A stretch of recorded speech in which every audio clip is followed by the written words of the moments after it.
la fortuna, cioè la prima volta che lo faccio vedere in pubblico, una settimana fa, 10 giorni fa, l'ho trovato su internet questo manifesto che riguarda proprio tra l'altro la vostra città, perché c'è scritto così: la congregazione municipale di Treviso avvisa il plebiscito fissato per i giorni 21, 22 e 40 mesi, così 16 in città nel suburbio, si usava termini dell'epoca, e che sia una prima cosa interessante da questo manifesto. Mi viene un altro quasi preciso, stampato al comune di Zelarino, che all'epoca già era comune autonomo, adesso fa parte della terraferma veneziana.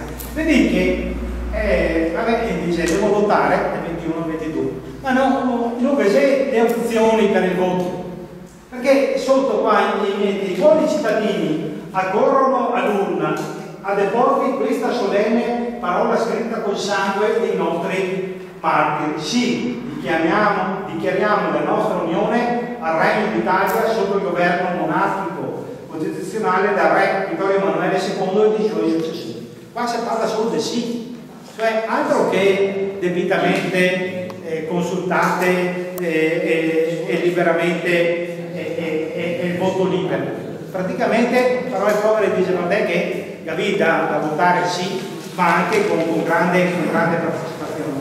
L'importante è anche un'altra cosa sotto il manifesto, che vi dice che c'è la data sotto Treviso 19 ottobre 1866 e se fermiamo al 19 ottobre. Beh, già questo comunque è emblematico di quello che fosse il clima dell'epoca.